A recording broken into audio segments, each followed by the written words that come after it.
Hello, everyone. Today, we're exploring a crucial yet often overlooked topic, pricing and reproductive health services. Why is this important? Pricing decisions directly affect whether people can access care, how facilities sustain themselves, and how equity is promoted. For instance, a woman deciding whether she can afford a prenatal scan, or a teenager deciding on contraceptives, is influenced not just by money, but by perceived value and convenience.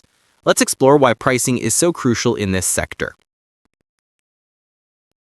Large price variations for similar services. One youth-friendly clinic charges $3 for a pregnancy test, while another facility charges $10 for the same test with no additional services.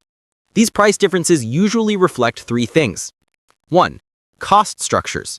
A clinic that imports specialized reagents for lab testing will naturally incur higher costs than one that uses standardized locally available materials. Value addition. A facility that offers free counseling, a follow-up phone call, and patient education materials creates additional value beyond the test itself. 3. Competition and market positioning. A faith-based clinic may intentionally charge lower fees to reach underserved groups, while a private maternity center may position itself as a comfort-focused option. Now that we've seen why prices vary, let's explore how these pricing decisions shape broader organizational outcomes. Pricing decisions have a ripple effect on the entire health facility's performance. They influence 1. Revenue generation. If the fee charged for an ultrasound does not cover the cost of maintaining the machine, the service becomes unsustainable in the long run. 2. Service utilization. If cervical cancer screening fees are increased sharply, many women, especially in rural areas, may postpone or altogether skip screening. And 3. Accessibility and equity. Sliding scale pricing for adolescents or low-income mothers can significantly increase their likelihood of seeking early antenatal care. With this foundation, let's look at what actually determines the minimum price a facility can charge. The first anchor of pricing is cost, which indicates the lowest possible price a provider can charge without incurring a loss. Costs typically involve staff salaries. The wages of nurses, midwives, reception staff, and cleaning teams all contribute to service operational costs.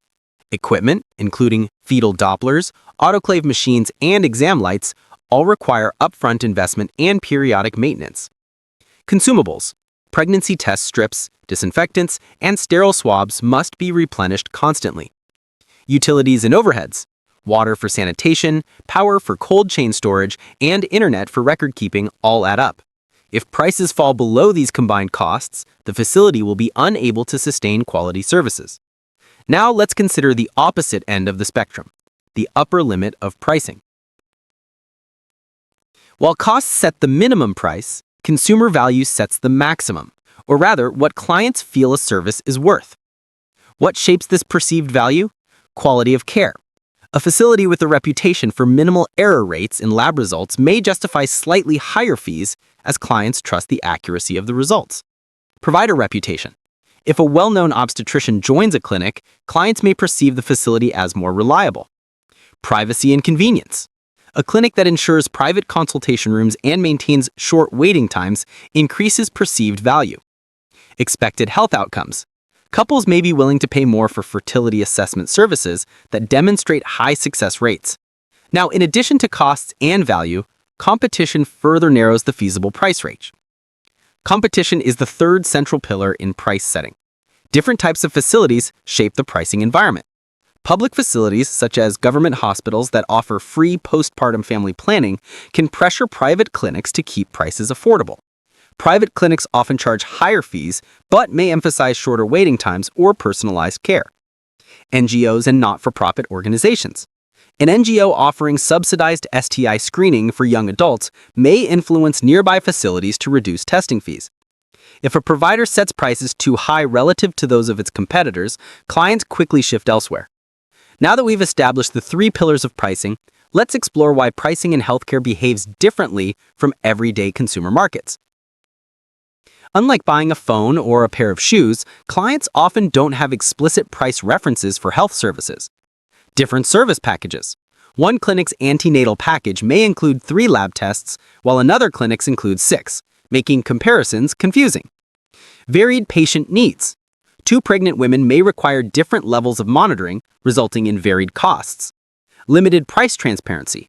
It is common for facilities to list only a few prices publicly, leaving other service fees unclear until payment time. As we move forward, let's see how clients interpret these unclear prices. Since clients cannot fully evaluate a service before using it, they use price as a signal of quality. Maternal health services. A facility charging more for delivery services may be assumed to have better equipped emergency rooms. Family planning procedures. A higher-priced contraceptive implant may give the impression of better client support or safer insertion techniques. Diagnostic testing. Clients may believe a more expensive malaria test is more accurate, even if both clinics use the same testing method. This shows why price must align with the facility's intended image. Now let's move into another major category affecting client decisions: non-monetary costs. Beyond financial considerations, clients invest time and effort in seeking care. Waiting time. A busy hospital where clients spend 2 hours waiting for a simple consultation increases the perceived cost. Search costs. A mother who visits several clinics to compare maternity fees invests time, transport money, and physical effort. We also incur additional non-monetary costs. Non-monetary burdens include transportation barriers. For example, a rural client traveling long distances to reach the only ultrasound machine in the district incurs additional transport costs. Sensory discomfort. Hot, poorly ventilated waiting rooms can make even low-cost services feel unpleasant. Psychological discomfort. Clients undergoing HIV counseling may feel anxious throughout the process, increasing the emotional cost of the visit. These costs help explain how clients weigh different service options, which we explore next. Clients make decisions by comparing perceived benefits to perceived costs, both monetary and non-monetary. Emergency care. Even if emergency C-section fees are high, families choose them because the benefit, saving a life, far outweighs the cost. Routine or elective care. A woman may postpone her breast cancer screening if she perceives the cost is high relative to her immediate health concerns. Understanding these decisions brings us to how different groups perceive value differently. Clients are diverse, and each group tends to prioritize different aspects of the project. Low-income clients, affordability.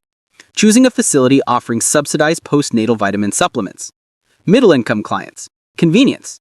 Paying extra for early morning appointment slots to avoid workflow disruptions. Corporate clients, predictable billing. Companies tend to prefer clinics offering fixed-price medical checkup packages. Obstetric clients, safety. Expectant mothers often choose facilities known for low complication rates, even if fees are higher.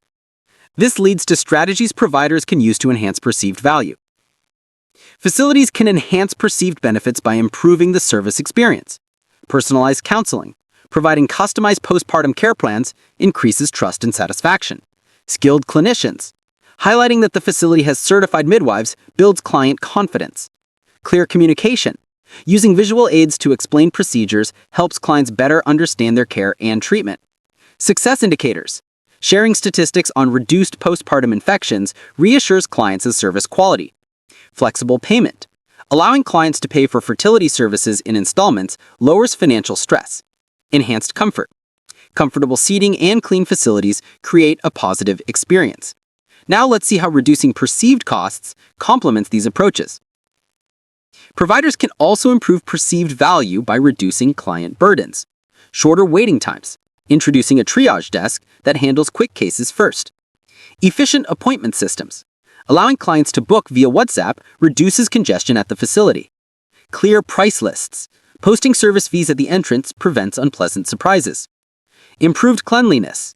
Regular sanitation of restrooms improves client comfort. Fear reduction through counseling. Explaining steps of a pap smear procedure reduces anxiety. Minimizing patient movement. Offering lab tests and consultation in adjacent rooms is beneficial for heavily pregnant clients. With these strategies covered, let's consider their overall implications. A balanced pricing strategy must juggle three key objectives. Cost recovery. Price levels should eventually cover recurring costs, such as reagents and staff overtime. Consumer value. A service priced above what clients consider reasonable will experience low demand. And competition. A clinic charging double the market rate without demonstrating superior value will likely lose clients. If this balance is off, problems follow. When pricing is misaligned, the consequences can be severe. Low service utilization. When ultrasound fees rise abruptly, many pregnant women choose fewer scans. Poor client satisfaction. Confusing or unexpected charges often lead to complaints. Negative word of mouth. Clients may caution their neighbors saying that facility is too expensive. Loss of returning clients. Women may deliver in one facility but opt for postpartum care for another if they are unhappy with the pricing. Let's wrap up with the key points. Pricing depends on costs, competition, and perceived value.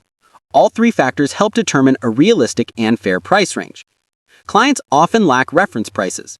Many have no idea what standard antenatal services typically cost. Prices signal quality.